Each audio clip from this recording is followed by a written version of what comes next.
Shalom, selamat malam. Selamat datang kembali dalam program streaming Task Force Doa dan Konseling Majelis Pendidikan Kristen di Indonesia.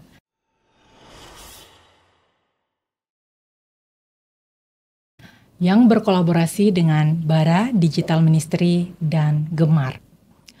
Malam ini saya akan menjadi host. Saya Susanawati, biasanya dipanggil Shirley, anggota pengurus harian bidang 4 kemitraan Majelis Pendidikan Kristen dan wakil koordinator Task Force Doa dan Konseling. Malam ini kita akan mendengarkan sharing firman Tuhan Such a Savior yang akan dibawakan oleh Ibu Vini Chan. Selamat malam Ibu Vini. Selamat malam Bu Shirley. Beliau ini adalah anggota bidang 1 Majelis Pendidikan Kristen Indonesia, bidang pengembangan pendidikan, juga sebagai tim Character and Parenting Learning Institute dari Yayasan Atalia, dan juga mentor dari Research Global. Wow, selamat malam, selamat datang, selamat bersharing dengan kita malam hari ini. Sebelum kita mendengarkan sharing dari Ibu Vini, mari kita bersatu hati di dalam doa. Tuhan, kami mengucap syukur dan berterima kasih Engkau Allah yang baik, yang mengasihi kami. Kami mau menyiapkan hati kami Tuhan untuk mendengarkan firman Tuhan melalui hamba-Mu Ibu Vini Chan. Engkau pakai beliau sehingga apa yang menjadi isi hati Tuhan dapat tersampaikan dengan baik. Dan kami semua Tuhan yang mendengarkan mendapatkan berkat yang dari Tuhan. Terpujilah nama-Mu, di dalam nama Tuhan Yesus kami berdoa. Amin. Kita akan mendengarkan sharing firman Tuhan dari Ibu Vini Chan. Silahkan Ibu. Ya, baik, terima kasih Bu Shirley. Malam hari ini saya akan membagikan kebenaran firman Tuhan dengan ada 2 konteks ya yang menjadi landasan kenapa tema Such a Savior ini disampaikan. Yaitu pertama, kita sedang berada di masa Prapaskah, merenungkan kematian dan kebangkitan Yesus Kristus. Lalu kedua, di dalam konteks masa kini di perputaran AI yang menjadi topik yang trending, sehingga bisa saja kita melupakan esensi dari spiritual formation, human formation dari sekolah Kristen di masa sekarang. Jadi hari ini saya teringat sebuah foto yang mengingatkan saya akan 28 tahun yang lalu ya. Waktu itu saya baru mulai menjadi guru ya.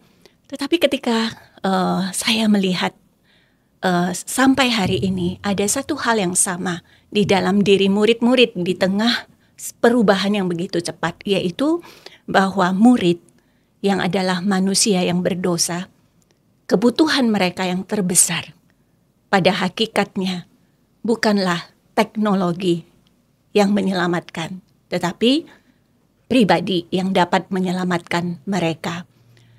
Tapi sangat menyedihkan ya, dari sebuah buku di abad ke-21 ini yang sangat menjadi patokan bagi orang-orang ketika berbicara tentang secular age, dari buku Charles Taylor.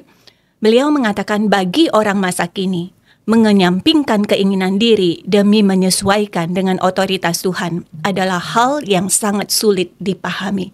Jadi bagi orang masa kini sangat sulit untuk menyerahkan diri dipimpin oleh sebuah otoritas di luar dirinya. Otoritas ilahi di luar dirinya yang tidak dapat dia lihat. Jadi saya menyimpulkan dengan satu kata, generasi ini adalah generasi yang berkata bahwa I don't need a savior. Savior, juru selamat bagi diri saya adalah siapa? Adalah diri saya sendiri. Sehingga Charles Taylor menggunakan kata the buffered self ya. Jadi diri yang buffer ya. Buffer itu kalau kita lagi connect itu buffering nih gitu ya. Berarti sinyalnya nggak nyampe ya gitu ya.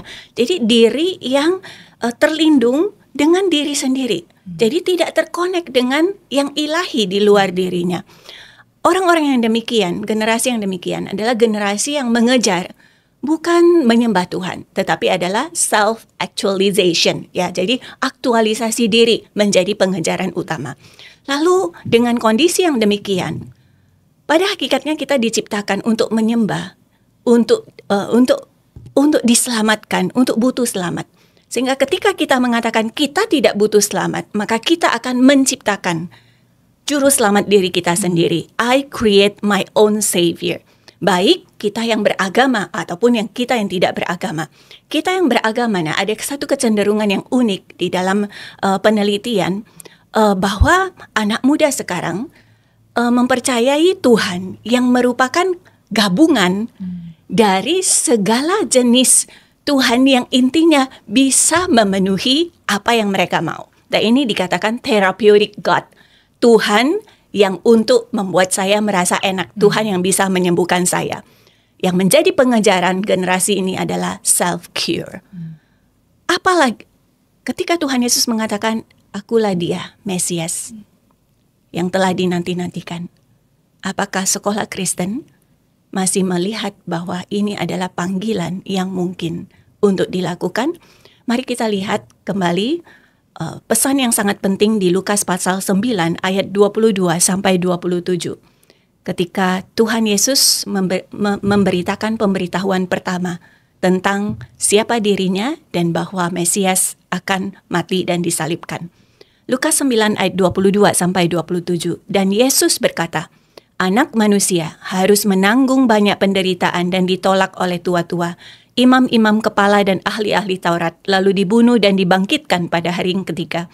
Katanya kepada mereka semua, setiap orang yang mau mengikut aku, ia harus menyangkal dirinya, memikul salibnya setiap hari dan mengikut aku. Karena barang siapa mau menyelamatkan nyawanya, ia akan kehilangan nyawanya. Tetapi barang siapa kehilangan nyawanya karena aku, ia akan menyelamatkannya. Apakah gunanya seorang memperoleh seluruh dunia, tetapi ia membinasakan atau merugikan dirinya sendiri? Sebab barang siapa malu karena aku dan karena perkataanku, Anak manusia juga akan malu karena orang itu, apabila ia datang kelak dalam kemuliaannya dan dalam kemuliaan Bapa dan malaikat-malaikat kudus. Aku berkata kepadamu, sesungguhnya di antara orang yang hadir di sini ada yang tidak akan mati sebelum mereka melihat kerajaan Allah. Pada masa itu, crowd kumpulan massa juga dipenuhi dengan orang-orang yang memiliki pemikiran sendiri tentang juru selamat. Orang Yahudi mungkin kita akan berpikir, wah mereka memang menanti-nantikan juru selamat. Tetapi tunggu dulu, juru selamat seperti apa yang dinanti-nantikan oleh mereka? Di Lukas 19 ayat 38 dicatat ketika Tuhan Yesus masuk ke Yerusalem. Di saat itu orang Yahudi yang memang menanti-nantikan Mesias melihat bahwa Yesus dapat melakukan mukjizat, memberi makan 5.000 orang. Mereka berkata bahwa inilah Mesias yang sudah dinanti-nantikan. Mereka berkata, diberkatilah dia yang datang sebagai Raja dalam nama Tuhan. Damai sejahtera di sorga dan kemuliaan di tempat yang maha tinggi. Tetapi di dalam pikiran mereka sangat berbeda langit dan bumi jauhnya dengan Mesias Juru Selamat yang dinyatakan oleh Yesus Kristus. Dan kita tahu crowd ini, masa inilah yang nanti akan berteriak, salibkan Yesus. Dan masa ini juga yang di dalamnya juga ada murid-murid terdekat Yesus. Mereka semua akan meninggalkan Yesus karena mereka kecewa. Apa yang mereka nanti-nantikan tentang Mesias, yang mereka anggap itu Mesias, ternyata tidak sesuai. Tetapi di dalam masa itu ada juga yang dengan jelas mengatakan, bukan ini Mesias yang kami tunggu. Sehingga ketika murid-murid, orang-orang yang berpikir bahwa Mesias Yesus adalah Daud yang sudah dijanjikan itu, raja yang akan membebaskan mereka dari kerajaan Romawi. Tapi orang Farisi mengatakan, guru tegur muridmu itu. Dan kita tahu selanjutnya penyaliban Yesus akan terjadi beberapa hari kemudian. Dan kehancuran Yerusalem 40 tahun kemudian. Di ayat 41 sampai 44 di Lukas 19, Yesus sudah menubuatkannya.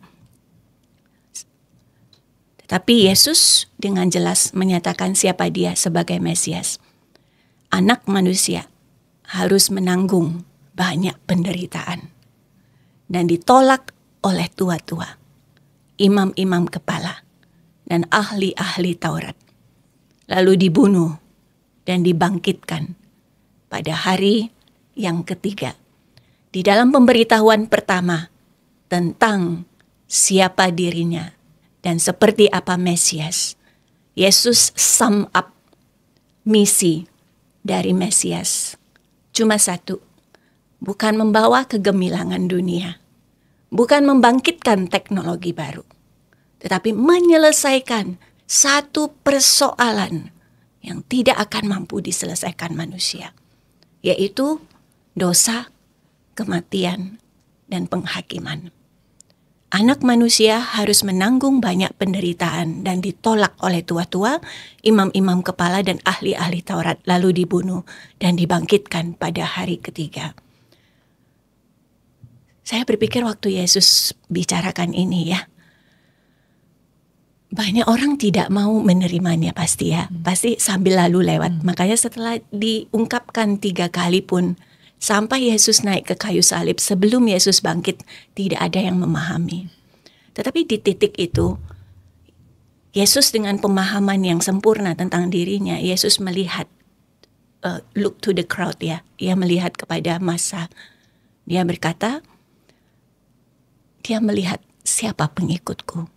Sering kita melihat pada Tuhan, Tuhan gak bisa kasih kita yang kita mau. Kita dengan mudah omit discard ya, maksudnya, ini nggak layak jadi Tuhan saya ya, gitu ya. We want to omit this kind of God kan. Ya, I don't need savior. What kind of savior do I need gitu? I create my own savior ya. Tapi juru selamat yang begitu firm tentang siapa dirinya, dia melihat pada crowd dan dia berkata, barang siapa yang ingin mengikut aku, pikul salib, sangkal diri, dan ikut aku. Paulus setelah penyaliban Yesus, kebangkitan Yesus, dan Yesus bertemu dengan dia, Paulus sum up siapa Yesus. Di Galatia 3 ayat 13 ia menuliskan, Kristus telah menebus kita dari kutuk hukum Taurat, dengan jalan menjadi kutuk karena kita, sebab ada tertulis, terkutuklah orang yang digantung pada kayu salib.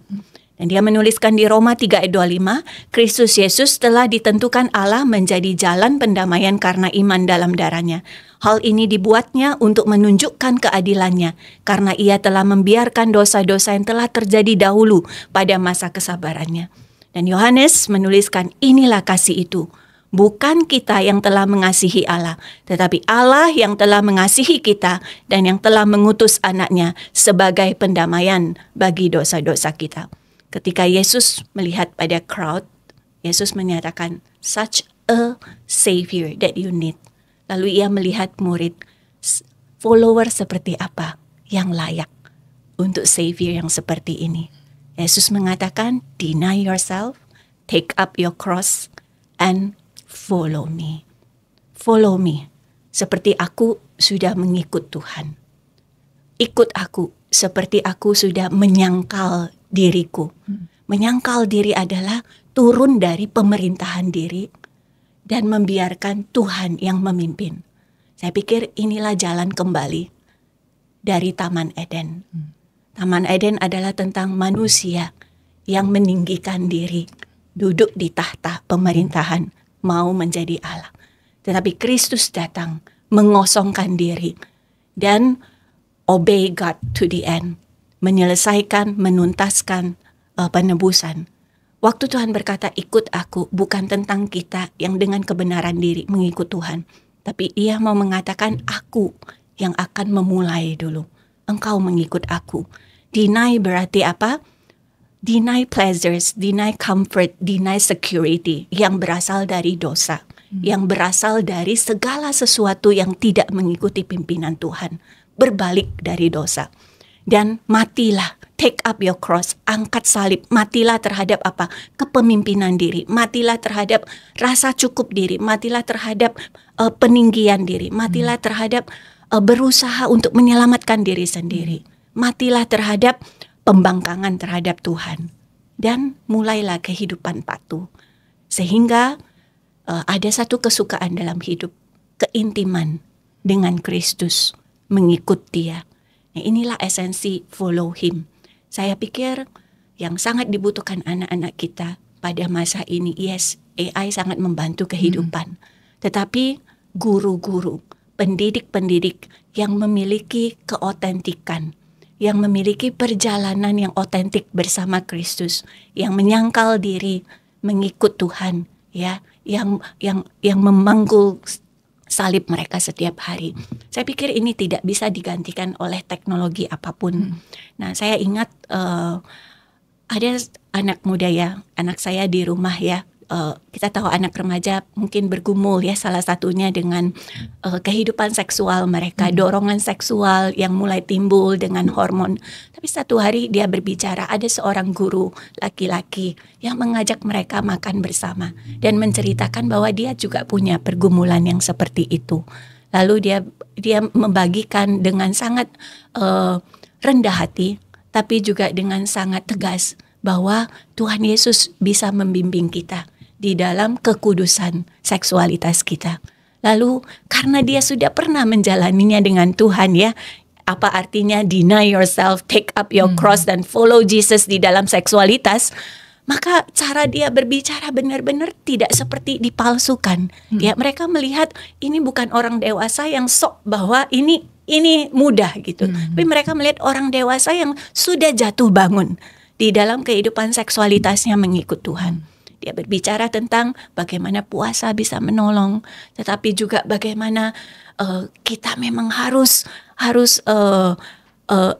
hidup memperhatikan dosa dan berlari darinya. Jadi itu adalah satu pengalaman yang sangat hidup dan indah yang saya dengar sendiri dari anak saya yang adalah remaja. Jadi such a savior memanggil such a follower. Untuk apa? Menyangkal diri, memikul salib, dan mengikut Tuhan. Saya pikir dengan beginilah baru sekolah Kristen bisa mempertanggungjawabkan kata Kristen yang dipercayakan di pundak mereka. Memuliakan Kristus di abad 21 ini, di mana generasi muda mengatakan, I don't need a savior. I can create my own savior. I am my own savior. Tetapi sekolah Kristen melalui pendidik, melalui semua orang yang di dalamnya, melalui kurikulum yang diciptakan, didesain, akan terus meneriakkan, there is such a savior yang turun dari surga, mati di kayu salib, bangkit, dan hari ini Roh Kudus bersama dengan kita, menuntun kita kepadanya, mari ikut dia. Demikian, Bu Shirley. Wow, sharing firman Tuhan yang sangat menyegarkan ya. Saya sampai terpana nih dari tadi, karena rasanya bukan cuma remaja yang punya pemikiran seperti itu ya. Bisa jadi itu adalah kita juga gitu ya. Bagaimana seorang pendidik menilik dirinya ya, menyangkal diri, memikul salib, dan mengikut Kristus lebih dulu. Saya yakin itu bisa menjadi satu acuan di mana siswa bisa mengikutinya. Nah, ini ada pertanyaan. Pertanyaan sebenarnya menjawab yang tadi saya ngomong nih ya. Tapi menurut Ibu Vini, seorang guru Kristen bagaimana nih? Bagaimana dia membimbing seorang remaja memahami konsep menyangkal diri? Di tengah ya budaya tadi kita dengar bersama ya Ibu Vini sampaikan serba instan dan materialistis. Nah, guru ini bagaimana mau bisa membimbing siswanya? Mungkin saya mau mulai dengan diri guru sendiri ya. Jadi person ya. Pribadi dari guru itu sangat penting. Saya pikir Tuhan Yesus ketika mempercayakan Injil kepada murid-muridnya, Tuhan Yesus sangat menganggap penting keberadaan murid-murid, ya, memanggil mereka menjadi saksi. Jadi kata saksi ini sangat penting. Sampai kedatangan Yesus kedua kali, maka para saksi yang di dalamnya berdiam Roh Kudus akan tersebar ke seluruh dunia dan menyatakan siapa Kristus itu. Jadi kehidupan guru yang benar-benar terbuka ya, setiap hari menyangkal diri, memikul salib, mengikut Kristus, semakin besar di dalam setiap arena kehidupan secara otentik dan bisa membicarakannya dengan murid. Ya, baik di dalam pembelajaran formal yang terstruktur ataupun di dalam hubungan yang tidak terlalu terstruktur di seluruh area sekolah. Itu sesuatu yang sangat powerful ya. Nah, saya beberapa tahun lalu saya sempat berbicara dengan beberapa anak muda ya, remaja yang menyatakan diri bahwa mereka itu sudah percaya pada Tuhan. Ada yang berasal dari keluarga Kristen, ada yang bukan berasal dari keluarga Kristen. Tapi mereka menemukan bahwa guru-guru ya yang mau terbuka dengan story hidup mereka, kisah hidup mereka secara otentik ya, bagaimana berjalan dengan Tuhan ya, bukan sebagai seorang legalis ya, moralis ya gitu ya, yang dari atas bangunan hanya berkata, ayo naik, masa begitu aja kamu nggak bisa ya. Tetapi seseorang yang juga sadar bahwa dia berdosa, bahwa dia butuh Tuhan, bahwa tiap hari dia butuh memikul salibnya sendiri. Nah, guru-guru seperti itu sangat dibutuhkan murid ketika di kelas, ketika di kantin, ketika dia sedang di masa peak, ketika dia sedang di masa down. Jadi ada seorang anak yang berkata, justru pada saat di kantin ya, dia sedang down begitu ya, ada guru yang peka pada keberadaan ini ya. Saya pikir guru-guru yang menyangkal diri, memikul salib, mengikut Tuhan, salah satu karakter yang dia punya pasti adalah seorang yang peka. Seorang yang mengasihi anak, seorang yang mengerti kondisi anak, dan seorang yang peka. Dan seorang yang bisa melihat anak melampaui angka, nilai, melampaui topik-topik yang harus diajar. Seorang yang peka. Jadi anak ini mengatakan, ada guru yang deketin saya, berkata, kamu hari ini ada masalah ya. Nah, jadi melalui pembicaraan, melalui kondisi yang sepertinya tidak terlalu berarti ya di dalam pengejaran topik kurikulum ya, ternyata anak ini mengalami bahwa Tuhan tuh ternyata tidak meninggalkan saya. Nah, jadi saya pikir hal paling utama ya adalah person dari guru itu sendiri.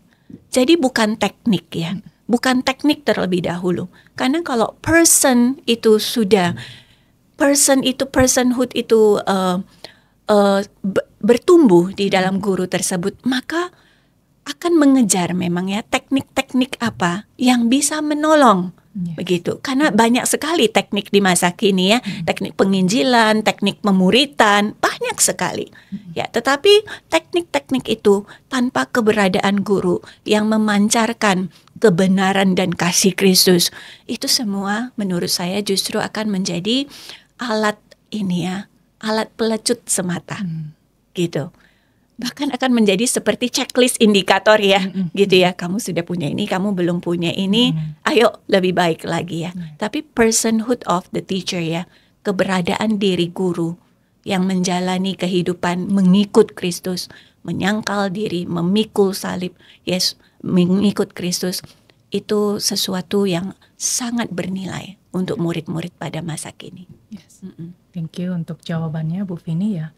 Benar-benar ya, jadi seperti yang Ibu Vini saksikan ya, bahwa bukan cuma guru BK ya, mungkin kalau konselor sekolah yang bertugas mungkin menanyakan keadaan siswa atau melihat, atau mungkin guru agama gitu ya, yang perlu sharing gitu, menembulkan kehidupan seperti Kristus. Tetapi saya rasa setiap pendidik dan bahkan seluruh yang terlibat dalam dunia pendidikan juga perlu ya, bagaimana dia menghidupi Kristus dan dia menjadi saksi dan dia peduli kepada seluruh siswa. Ada pertanyaan kedua nih Bu Vini. Nah, tadi kan tentang konsep menyangkal diri. Lalu bagaimana seorang guru Kristen membimbing remaja menetapkan prioritas hidup berdasarkan kekekalan, bukan sekedar kesenangan duniawi. Dan mungkin bisa sharing mungkin pengalaman sedikit. Ya, ini menarik sekali ya. Dan mungkin selanjutnya ini akan menjadi hal yang, ini pertanyaan besar ya. Pertanyaan esensial yang perlu terus berani dipertanyakan oleh sekolah Kristen.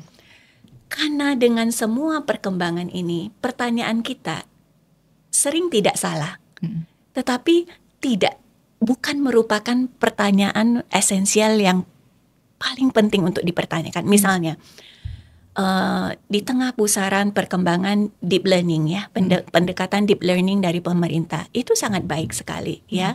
Pendekatan deep learning dari pemerintah dan global menanyakan satu pertanyaan penting karena mereka melihat ada mismatch ya antara dunia kerja dengan dunia sekolah. Jadi kok lulusan dunia kerja ini lulusan sekolah ketika sudah selesai dari sekolah kok keterampilannya nggak cocok untuk dunia kerja ya. Jadi mereka menanyakan satu pertanyaan. Jadi bagaimana sekolah mempersiapkan murid-murid ini supaya siap untuk dunia kerja dan dunia nyata? Nah, itu pertanyaan yang sangat baik ya. Dan kita akui kita di Indonesia kita juga memakai kurikulum yang dimandatkan pemerintah dan memakai hasil-hasil riset ya dari global best practice. Itu pertanyaan yang sangat baik. Tetapi kita sering luput menanyakan pertanyaan esensial yang paling inti. Sehingga semua pertanyaan-pertanyaan kecil itu dibawa untuk menjawab pertanyaan besar. Jadi saya merasa bahwa pertanyaan yang Bu Shirley tanyakan itu adalah pertanyaan esensial yang sangat butuh ditanyakan oleh sekolah Kristen. Bagaimana kita menolong murid untuk melihat pada makna kekekalan. Itu mendasarnya ya. Nah, saya pikir pembelajaran kita semuanya ya harus memiliki makna kekekalan. Ya. Dari pagi sampai sore, misalnya sekolah ada yang dari jam 7 sampai jam 3 sore. Ada yang jam 7 sampai jam 12. Kita harus dengan sangat cermat, dengan konsisten, dengan intens terus menanyakan semua kegiatan yang terjadi di sekolah. Semua topik, semua subjek disiplin, ya, semua model interaksi. Bagaimana semua ini dirancangkan? Bagaimana program ini menyatakan pada murid bahwa engkau bukan pusat alam semesta. Ada Tuhan pusat alam semesta. Engkau bukan penyelamat dirimu, bahwa ada penyelamat. Bahwa engkau butuh kebijaksanaan, bukan hanya sekumpulan informasi. Jadi ini pertanyaan besar yang memang harus ditanyakan. Jadi saya pikir mulai dengan sekolah berani menanyakan pertanyaan besar ini dulu. Lalu kemudian di dalam pembuatan program, ya, memikirkan apakah program ini menolong anak memahami bahwa dia itu adalah umat Tuhan yang diberikan kepercayaan. Oh, program ini tidak menyatakan itu. Kalau sudah ada program, bagaimana menjalankan program ini sehingga bisa menolong anak. Nah, itu secara sistem ya. Lalu kepada anak-anak saya pikir ada satu hal yang saya temukan, yang anak-anak sekarang sudah hampir tidak ada pemahaman tentang dosa. Ya, sudah pudar bahkan hilang konsep dosa. Jadi kita perlu mengajarkan firman Tuhan dengan benar, lalu menuntun mereka melihat posisi mereka di hadapan Tuhan dan berespon. Kalau begini kebenarannya, maka saya itu respon saya apa? Nah, saya pikir pembelajaran dan hubungan antara pendidik dan murid dan subjek disiplin harus dirancang hingga pada menuntun anak itu berespon di hadapan Tuhan dan mengerti tentang dosa. Mengerti kebutuhan terbesarnya adalah diselamatkan. Saya pikir tanpa itu maka tidak akan ada, ya. Anak tidak akan melihat kebutuhan bahwa saya butuh melihat sesuatu di luar daripada dunia ini, ya. Jadi guru-guru PAK perlu mengajarkan firman Tuhan secara utuh, ya. Jadi bukan tentang bagian mana yang bisa menolong saya untuk behave well atau sukses. No, firman Tuhan secara utuh, Alkitab secara utuh, 66 kitab itu menceritakan bahwa kita itu ada pencipta, kita itu ada penebus, dan kita hidup di masa sebelum Yesus datang. Jadi kita menunggu masa itu, ya. Jadi keutuhan guru PAK perlu mengajarkan firman Tuhan secara utuh. Nah, baru kemudian di dalam subjek disiplin, bagaimana assessment perbuatan baik yang mereka rancang, mereka selalu aim ya, tujukan kepada bukan masa kini. Kita tahu penggenapannya bukan masa kini, tapi menunggu kedatangan Yesus yang kedua kali. Menurut saya harus seberani itu, gitu. Supaya lebih jelas ya. Jadi ngarahnya kemana dan anak-anak lebih mengerti ya. Terima kasih Ibu Feni untuk jawabannya. Wow, jawaban yang dalam ya. Dan ini tidak khusus untuk guru aja ya. Berarti kan seluruh yayasan dan harus terlibat untuk benar-benar memikirkan bagaimana sekolah Kristen ini dan tujuannya itu kemana. Dan saya yakin firman hari ini tidak hanya untuk pendidik ya, pendidik yang utama juga keluarga ya, ada di rumah. Jadi saya pun sebagai orang tua mendengarkan firman, iya ya, jangan saya limpahkan ke guru aja ya, gitu ya. Jadi kita juga secara pribadi sebagai orang tua juga perlu menyadari mungkin kita perlu dari pendidikan yang di sekolah, kalau guru itu bisa menyelesaikan dan memikirkan tentang kekekalan, terlebih lagi kita juga keluarga di rumah, orang tua sebagai pendidik utama awal anak-anak juga perlu memikirkan dan men-sharingkan ini. Terima kasih untuk sharing firman. Bu Shirley, saya pikir secara person ya, murid itu ketika murid atau anak ya melihat kita itu memutuskan segala sesuatu, selalu memikirkan perkenanan Tuhan.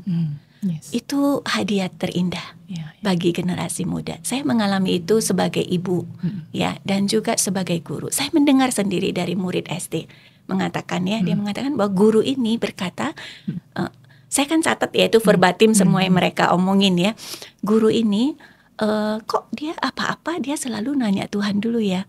Dia selalu baca Alkitab ya.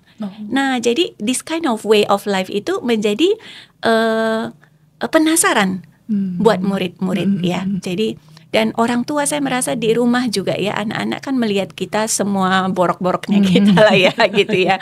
Tetapi kalau dia melihat konsisten ya, ibuku, bapakku ini dalam puluhan tahun, belasan tahun saya sama, kok selalu berdoa ya, selalu meminta pimpinan Tuhan ya. Dalam kebingungan apapun, dia selalu mencari Alkitab ya.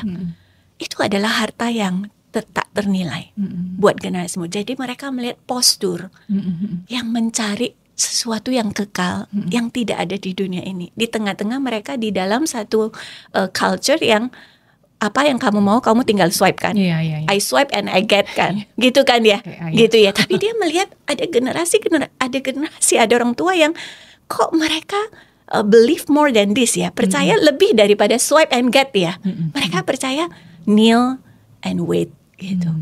Saya pikir ini hadiah terindah, warisan terindah buat generasi ini. Jadi kita boleh bilang perbuatan berbicara jauh lebih lantang ya dibandingkan perkataan kita. Mungkin nasihat-nasihat yang panjang tapi bisa masuk telinga kanan keluar telinga kiri ya. Misalnya ada anak yang bermasalah, tanyakan apa yang ibu bisa bantu.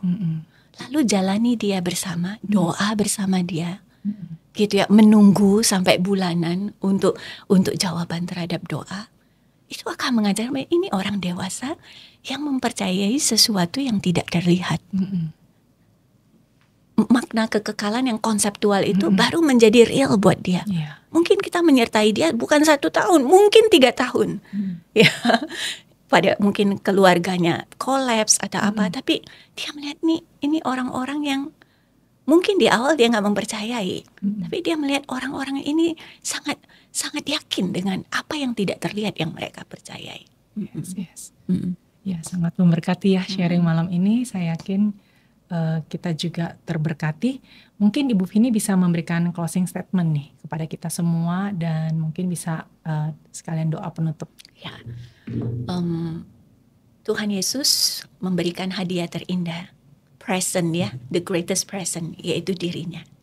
Hadiah terindah ini baru bisa menjadi indah kalau kita memahami disaster terburuk, yaitu apa? Dosa. Maka saya mendorong diri saya juga, dan juga pendidik Kristen dan sekolah Kristen, mari di tengah-tengah pusaran perkembangan AI, perkembangan teknologi dan perkembangan apapun selanjutnya akan sangat membingungkan, kita kembali berdiri di batu karang yang teguh itu, bahwa kita punya such a savior. Renungkanlah pertanyaan paling inti tadi yang Bu Sherry sampaikan, bagaimana anak-anak yang dipercayakan kepada kita dibawa untuk melihat kekekalan di tengah-tengah semua perkembangan teknologi dan perubahan hubungan manusia ini. Saya pikir sekolah Kristen, pendidik dan orang tua yang terus menanyakan itu, ada Tuhan bersama dengan kita yang menolong kita setia. Demikian Bu, saya tutup dalam doa ya. Mari kita berdoa. Tuhan, ini kami mengucap syukur Tuhan mempercayakan kami misimu yang begitu agung dan mulia untuk pergi memberitakan tentang-Mu, mengajar dan membaptis di dalam nama-Mu. Dan ada sekolah Kristen yang Engkau percayakan berdiri di Indonesia. Terima kasih untuk kata Kristen yang Engkau percayakan kepada kami. Kami mohon ampun ya Tuhan, jika selama ini kami begitu jauh daripada kebenaran-Mu. Kami mohon di masa Prapaskah ini, perenungan akan-Mu membawa kami kembali kepada titik berdiri yang benar. Batu karang kepada batu penjuru yang menjadi tumpuan dari iman kami, yaitu Yesus Kristus yang datang, mati dan bangkit bangkit di kayu salib dan menyertai kami sampai kedatangan-Mu yang kedua kali.